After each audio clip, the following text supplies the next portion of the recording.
Chapitre 6. L'assassin Shekhsa. Repu, je rotais bruyamment. Nessa s'était relevée et se tenait l'épaule avec une grimace de douleur. Sa bravoure m'avait impressionné. Son intervention m'avait permis de vaincre Nunk. Elle était pâle et elle tremblait, mais elle ne souffrait que d'ecchymose et serait vite rétablie. Les purées sont résistantes. Je lui souris. Le regard qu'elle me retourna était empli de répulsion. Je me nettoyai donc les lèvres d'un coup de langue, retournai dans la salle au bassin et m'agenouillai au bord. Puis, des deux mains, je me lavai le visage et la tête dans l'eau fumante. Nessa et Suzanne entrèrent dans la pièce, l'une soutenant l'autre. Elles me contemplaient avec effroi, comme si je les avais maltraitées au lieu de les sauver d'une mort certaine. Certes, elles étaient l'une et l'autre en mauvaise condition. En plus de son épaule blessée, Nessa avait le visage meurtri. Quant à Suzanne, elle était livide. Il s'en était fallu de peu qu'elle ne soit vidée de son sang. « Je vais vous trouver des vêtements, dis-je. Des bons vêtements de purée qui vous protégeront du blizzard. Puis nous quitterons ces lieux. » Suzanne s'apprêta à parler, mais aucun son ne sortit de sa bouche. Elle tremblait toujours, trop choquée par ce qu'elle venait d'endurer. Nessa, elle, semblait furieuse et plus déterminée que jamais. « Et Briony ?» fit-elle. « Je prendrai des vêtements pour elle aussi, bien sûr. Mais il faut nous échapper de cette forteresse. Si vous voulez avoir une chance de survivre, suivez exactement mes instructions. » Je trouvais inutile de la bouleverser en lui révélant que Briony était probablement morte. Elle l'apprendrait bien assez tôt.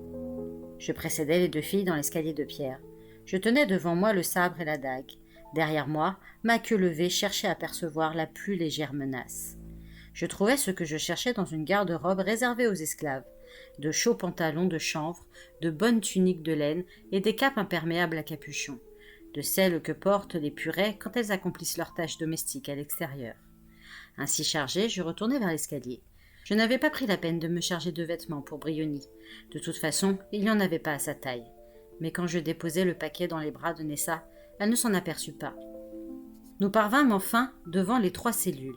Les clés étaient de nouveau dans les serrures, mais les 3 portes étaient grandes ouvertes. Poussant une exclamation, Nessa visita chaque cellule l'une après l'autre, espérant y trouver sa sœur. Puis, le visage tendu par l'angoisse, elle fonça sur moi en criant « Où est-elle? Où l'ont-ils emmenée ?» « Oublie-la, Nessa. Cela vaudra mieux. Elle est en paix, à présent. »« Elle n'est qu'une enfant! Vous aviez promis de la sauver. »« Oublie-la. Il faut partir maintenant. Sinon, nous mourrons. Si tu veux vivre, suis-moi. Bientôt, il sera trop tard. Je ne partirai pas sans elle. » Cette Pura mettait ma patience à rude épreuve. « Tu le regretteras quand tu sentiras la morsure d'une lame dans ta chair. Ils te tueront en prenant tout leur temps. » D'une voix si basse que c'était presque un murmure, Nessa reprit. « Je vous ai sauvé la vie. » Empoignant ma fourrure, elle attira ma tête vers la sienne. « Vous me devez une vie. Je vous ai sauvé. Vous sauverez ma sœur. » Mais si ces mots exprimaient une vérité indéniable, il n'aurait pas dû y avoir le moindre pouvoir sur moi. Or, ils me mettaient dans un état bizarre. C'était étrange de sentir Nessa si près de moi, ses doigts crispés dans ma fourrure. Curieusement, j'aimais cela. J'aimais le contact de son front contre le mien. Aucun humain n'avait jamais osé un tel geste. La plupart préféraient mettre la plus grande distance possible entre eux et moi. Et cette fille était là, si proche, qui me fixait dans les yeux. Brusquement, elle me repoussa et enfouit son visage dans ses mains. Il me fallut quelques instants pour reprendre mes esprits. Puis je m'entendis parler. Comme si ma voix venait de très loin, comme si elle appartenait à un autre que moi. « Va sortir nos chevaux de l'écurie. Selle-les, mais abandonne la charrette. La neige sera trop épaisse à présent. Si je ne suis pas là avec ta sœur quand tu auras scellé les montures, partez sans moi et chevauchez vers le sud. Le temps s'améliorera d'ici 2 ou 3 jours, alors je vous rattraperai. » Je conduisis les deux filles à la porte donnant sur la cour. Quand je l'ouvris, j'aperçus les écuries à travers les tourbillons de neige et la lumière jaune d'une lanterne se reflétant sur les pavés mouillés. Je fourrai ma dague dans la main de Nessa. « Si des purées te barrent le passage, menace-les avec ça. Elles craignent les lames. Elles ne connaissent que trop bien leurs morsures. C'est ainsi qu'elles sont dressées. » Nessa acquiesça d'un signe de tête et sortit dans la neige suivie de Suzanne. Une seule fois, elle se retourna, et ses prunelles brillaient dans le noir, telles 2 étoiles. Une fois de plus, sa détermination me stupéfia, autant que me stupéfiait ma propre attitude envers elle. Ma précédente visite m'avait familiarisé avec l'architecture de la tour. La vaste cave servait de salle de festin. Je descendis les marches jusqu'à une porte en chêne massif. Elle n'était pas verrouillée. Ceux qui se tenaient derrière ne craignaient pas les intrus. Il me suffisait de tourner l'énorme anneau de fer au centre pour l'ouvrir. Tenant fermement le sabre dans la main droite, je laissais ma queue m'apprendre ce que le bâton me dissimulait. Tout d'abord, je trouvai l'enfant.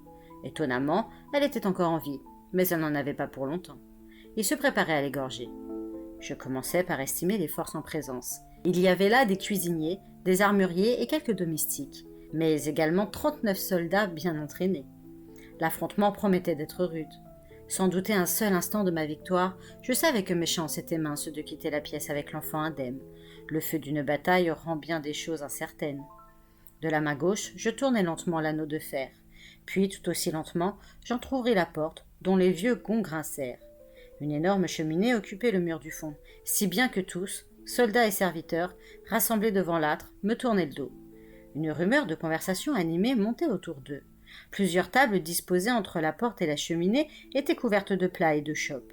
Bien que le festin n'ait pas commencé, il était clair que la forte bière brune avait déjà abondamment coulé. Je me réjouis de leur stupidité, l'alcool les affaiblirait. La viande ne garnissait pas encore la broche, mais cela ne tarderait pas, car Briony était maintenu à genoux sur les dalles. Un baquet de bois placé sous sa tête attendait de recueillir son sang. Un bandeau sur les yeux, la petite victime sanglotait. On aiguisait le couteau qui allait lui trancher le cou. Je notais que son exécuteur, doté de 3 longues queues noires tressées, serait un adversaire particulièrement redoutable. Cette natte le désignait comme un Sheksa, un membre de la confrérie des assassins d'élite qui porte ce nom, uniquement soumis au triumvirat, de hommage gouvernant Valcarqui. Sauver l'enfant ne serait pas une tâche facile. Le grincement de la porte se serait perdu dans le brouhaha des voix. Je l'amplifiai donc, de sorte qu'il emplisse l'immense salle d'un grondement de tonnerre.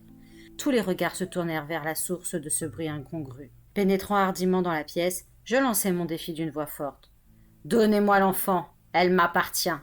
Elle m'a été dérobée au mépris de toutes les lois de l'hospitalité et de mes droits de propriétaire.